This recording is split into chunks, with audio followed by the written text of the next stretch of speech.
we were also talking about, the role of language and the role of art, in life. I mean, you start out by talking about how music and art seem to be able to convey things that language can't. What's that all about? Why would that be? Whenever you try to describe something with language, I think you have this impression in your mind of what you're trying to describe, and you're pulling all these words in to try and pin down the meaning, and each one you bring in, rather than pinning down, it sort of moves it a little bit away from the actual experience and farther away.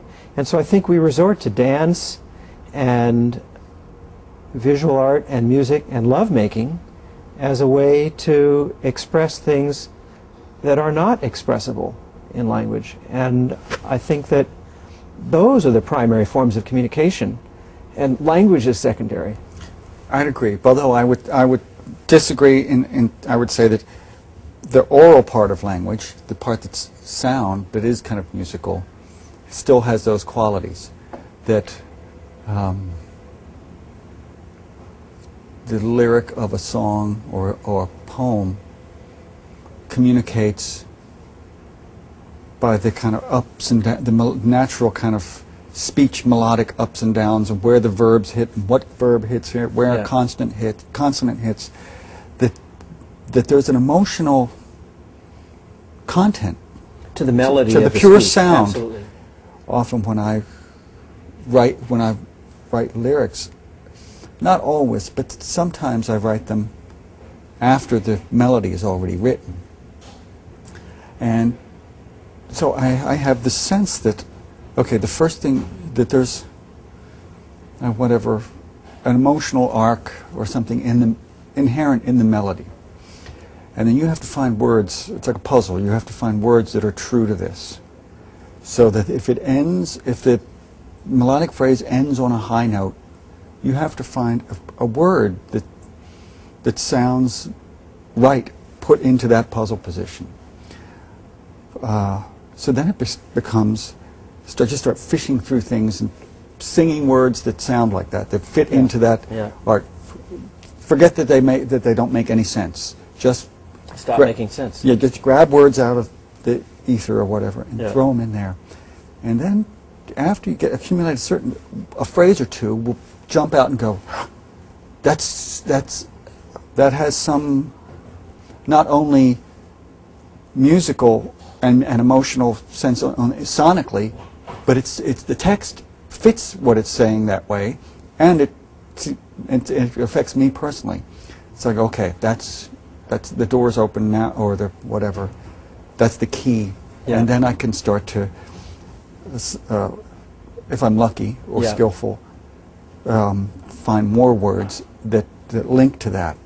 But it's all I think sonic to begin with.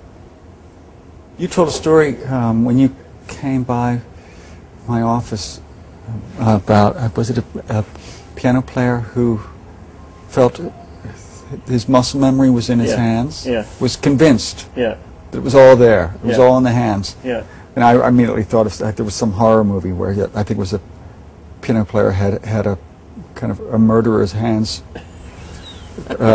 sewn on when he had an accident, and so the hands became murdering hands in the horror movie. But I missed this movie somehow. I might have gotten it back. It could have been the other way around. The murderer became a great piano player. I've been to some piano bars where I was convinced that there was a murder at the tavern keyboard. But it's the people tend to... He certainly murdered the songs. So why is it that you mentioned that, I know this experience, that in order sometimes to remember a piece, you have to start from the beginning. Yeah. That if you tell a musician, take it from bar 26, they'll go, oh, that's going to be really hard. Can we take it from the beginning of that section, or better yet, the beginning of the whole tune? Yeah. I know that if somebody says, can you start singing a song from the second verse, I'll go, no, I have to sing it from the beginning. It's almost as like the memory is a little connecting. It is, and that gets back to this thing about we were talking about organization. The way memory is organized is hierarchically, and it's not unique to music. If we find it in prepared speeches, actors, an actor can't just start with the word "of," in the middle of this big sentence. They want to, and you find it in poetry and That's how people could memorize epic poems. Yeah, that's right. So in music in particular, what we learn is phrases. I don't have to remember C, B, A, G, F as individual notes. I'm remembering there's a C here, there's a C here. I got to get from here to there. And, I mean, we're not doing this consciously, of course. We're not, and you couldn't even probably report to somebody that that's how you learned it. But that's what musicians do. Yeah, I'm going from here to here. Make a little picture of it. Yeah. And I got to cover all these notes in between. I'm going to do it with the major scale or the minor scale or the pentatonic, but I'm going to get there. And it's why you can forget large chunks of a piece of music, but still make your way through it. Because you have some reasonable hypotheses about what must connect the different sections. I once toured with a musician who has perfect pitch, and we were traveling on the bus. He had a little keyboard, and you would hear car horns and screeches, and he knew exactly what note it was. You hear the car horn, and it was C sharp, and he played something else, and he could then start improvising something in the key of the traffic, and it was beautiful, and it was funny, and all that. But it made you start to wonder, okay, where does music, when is it noise, when is it traffic, and when is it music? Because for somebody like him, the line gets crossed. He finds it annoying sometimes because the car horn will be a C sharp, but an out of tune C sharp, right. Which is like. Other people have firing off an angry letter to Ford. Yes, other people have the synesthesia, where they sounds generate colors or worse tastes. Yeah. So a sound will actually physically sound sour to them. Yeah. But well, that's interesting because synesthetes have all their senses jumbled up, and in an extreme form, they can't tell whether they're tasting or hearing something. Really? Yeah. They don't know which sense is being is the trigger. Yeah.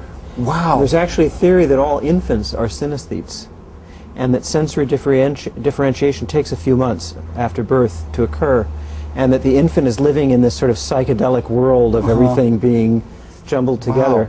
But for most of us, the studies from my laboratory and others have shown that language and environmental noise and music have separate cortical representations. That is, they're registering and showing up in distinct parts of the brain. And then there are things like what I would call paralinguistic noises, things that aren't language but that are associated with the expression of the human voice, laughter, crying, sneezing, coughing, hiccups, or groaning, moaning. These things that are vocalizations but not language, they seem to have their own representation, but it's closer to the language sections. But we do make a distinction neurologically between speech, music, and then environmental sounds. And of course, as you were pointing out, language and speech is a part of music when we sing. Because it has a musicality to it. And of course we sing lyrics. And in those cases, both mechanisms, both structures, sets of structures are being activated. But when you take the case of like the acousmatic composers from Belgium and France who create entire musical pieces out of jackhammers and waterfalls, there's this sense of ambiguity where your brain is recognizing the sounds as environmental sounds, but the music part of the brain is getting active too. And I mean, Pink Floyd's Money is an example. You've got a cash register, you've got machine noises and stuff. And the brain is, I think, responding to those with both mechanisms, which means more of your brain is is actually reactive. Yeah, so the street noises, I generally, we don't see them as music because they don't obviously have any organization. There's no pattern. But as soon as if they fall into a pattern. Once a composer places them in a pattern. Yeah. Yeah. Yeah. Then you get it. Or if somebody orchestrates a bunch of cars, then you go, then it's music. I've got a recording, a guy named Woody Phillips, who's a carpenter. He noticed that when he pushes, because the electrical supply in his garage wasn't very good, if he put particularly dense wood through his power saw, it would slow it down a predictable amount. So normally the power saw would be like zzz, but if he puts through a 2x4 of pine, it goes zzz, and a 2x4 of maple goes zzz. So he lined up pieces of wood, and he performed a piece of music. And I'll send it to you if you like. And I'll put it on my website too. I think it is on my website. He's putting the wood through the saw, and you hear.